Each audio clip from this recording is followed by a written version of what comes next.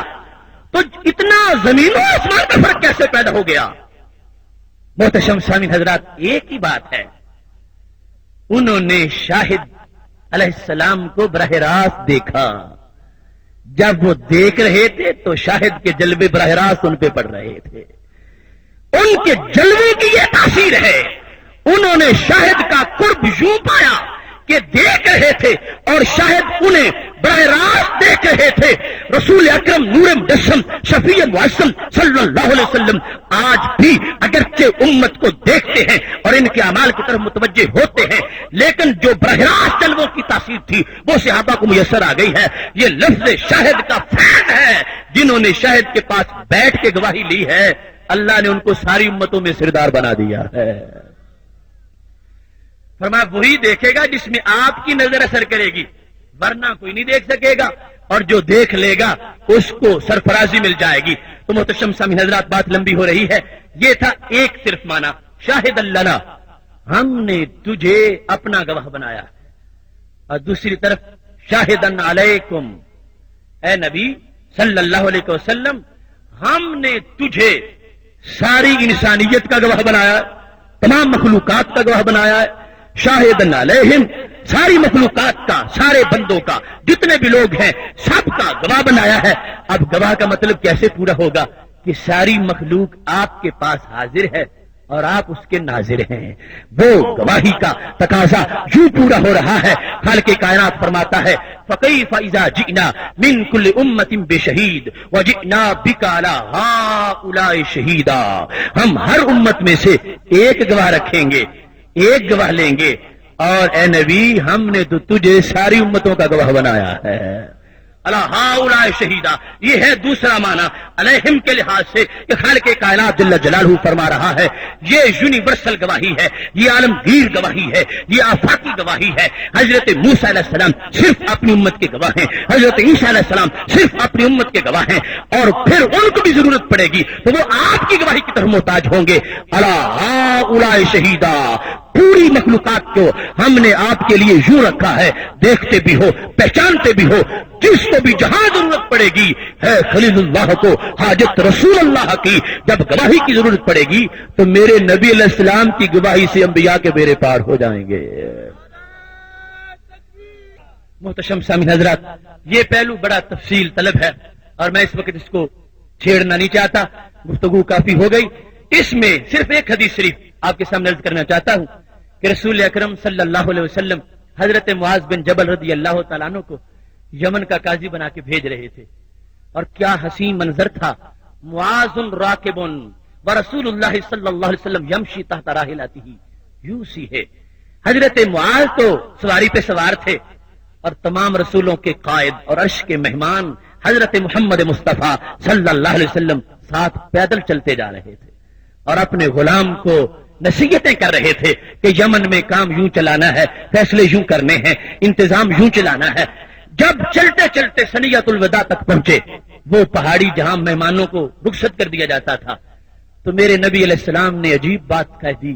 فرمانے لگے اے معاذ لعلک عسى اللہ تلقانی بعد عامی ھذا، ہو سکتا ہے تیری میری اب ملاقات نہ ہو، اب تو جب واپس آئے گا تو میری قبر کے پاس سے گزرے گا، میرے منبر کے پاس سے گزرے گا.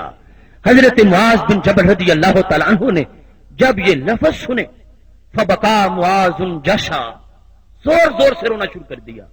یا رسول اللہ صلی اللہ علیہ وسلم، اگر ایسا مسئلہ آ جائے گا، ہماری ہمیشہ کی جدائی ہو جائے گی، آپ کا وصال مبارک ہو جائے گا، تو پھر مجھے تو یمن نہ بھیجو. ہم نے سب کچھ چھوڑا تھا اس مسکراتے چہرے کو دیکھنے کے لیے. اگر جدائی کا وقت آ گیا ہے تو مجھے پاس رہنے دو، ورنہ ہمیشہ یہ صدمہ مجھے کاٹتا رہے گا. میں کیسے زندہ رہوں گا؟ میں کیسے اپنی ان حسرتوں کو ختم کروں گا؟ حضرت معاذ رضی اللہ تعالیٰ عنہ جب رو رہے تھے تو رسول اکرم صلی اللہ علیہ وسلم کی آنکھوں میں بھی آنسو آ گئے. آپ نے اپنا چہرہ مدینہ شریف کی طرف پھیر لیا. حکمت یہ تھی، اگر معاذ نے میرے آنسو بھی دیکھ لیے تو پھر تو جانا مزید مشکل ہو جائے گا. چہرہ پھیر کے مدینہ شریف کی طرف کر لیا اور قیامت تک کے عاشقوں کو مجدہ جانفزا سنا دیا. خلاصہ یہ ہے، معاذ کیوں روتے ہو؟ وہ اور ہیں جو دور ہو کے دور ہوتے ہیں، ہم دور ہو کے بھی قریب رہتے ہیں. ان اول الناس بی المتقون من کانو حیث کانو. اے معاذ یاد رکھو، میرا جو بھی امتی ہے، من بھی عموم کے لیے، حیث بھی عموم کے لیے. من کانو جو بھی ہو، چھوٹا ہو بڑا ہو، عربی ہو اجمی ہو، حجازی ہو، یمنی ہو، کوفی ہو، بصری ہو، پاکستانی ہو، ہندوستانی ہو. من کانو آج کا ہو، 15ویں صدی کا ہو.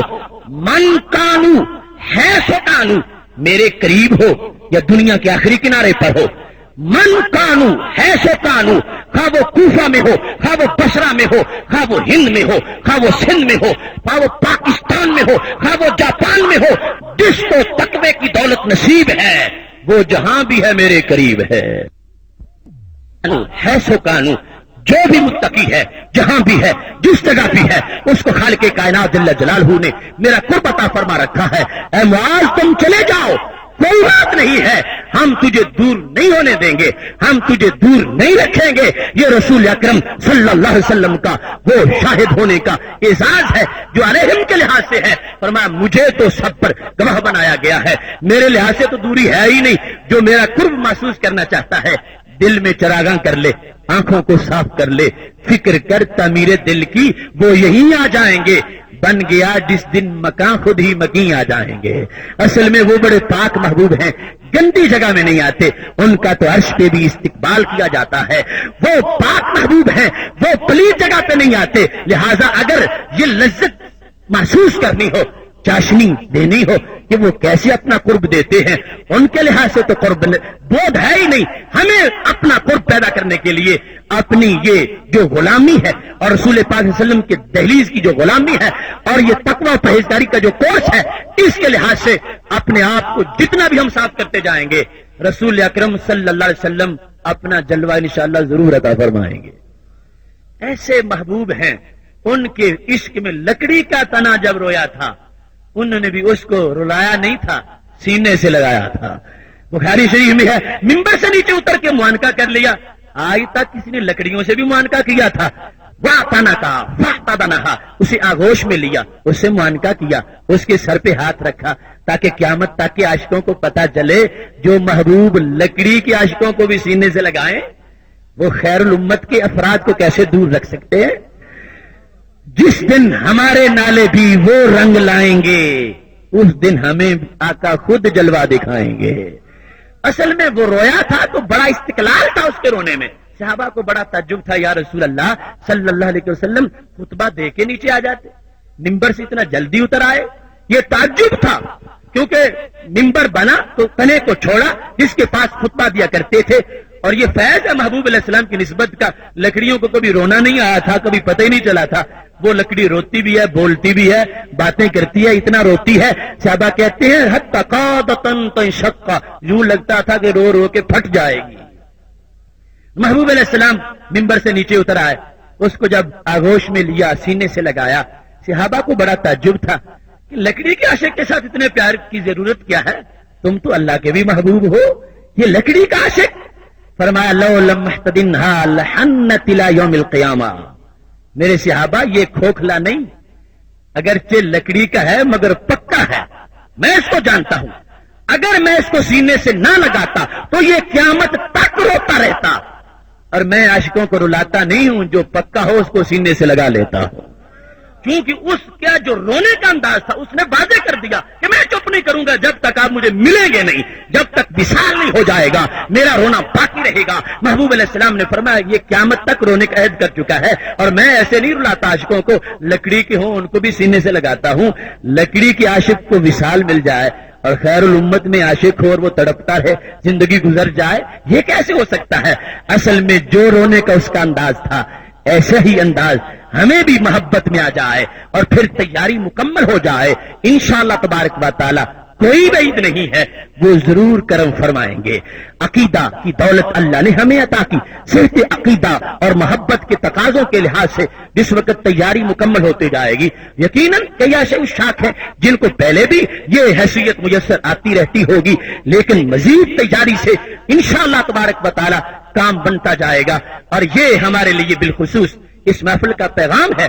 ہم صحیح عقیدہ رکھ کے آگے بڑھیں گے تو پھر یہ مرتبہ ملے گا۔ اگر تنقید ہوگی، تنقیس ہوگی، اس ایک لفظ کے تقاضے پورے نہیں ہوں گے، لفظ شاہد کے پورے قرآن کے تقاضے کیسے پورے ہوں گے؟ لہذا یہ تو پورے قرآن کا مجموعی مزاج ہے کہ نبی علیہ الصلوۃ والسلام کی یہ ساری شانیں مانی جائیں جن کا منکرین آج انکار کر رہے ہیں، اس عقیدہ کے ساتھ پھر اپنے آپ کو آگے پیش کیا جائے، بڑھایا جائے، انشاءاللہ تبارک و تعالی کرم ہوگا۔ اور یہ عقیدہ جس پر ہم موجود ہیں پوری کائنات کا ہے، اس واسطے میں تو ببانگ دہل کہتا ہوں یہ زمین بھی سنی ہے، وہ آسمان بھی سنی ہے، جلوہ خورشید سنی، کہکشاں بھی سنی ہے، قطرہ شبنم بھی سنی، باغباں بھی سنی ہے، لفظ کی تاثیر سنی، داستان بھی سنی ہے، مایا ملت بھی سنی، نگہباں بھی سنی ہے۔ اہل سنت کے جیالو باندھ لو گر تم کمر، نظر آئے گا تمہیں سارا جہاں ہی سنی ہے۔ وآخر دعوایا ان الحمد للہ رب العالمین۔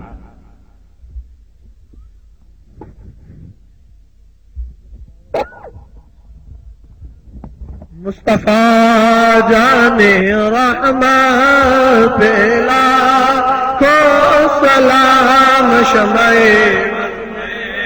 ہدایت پہلا کو سلام، شمع بزم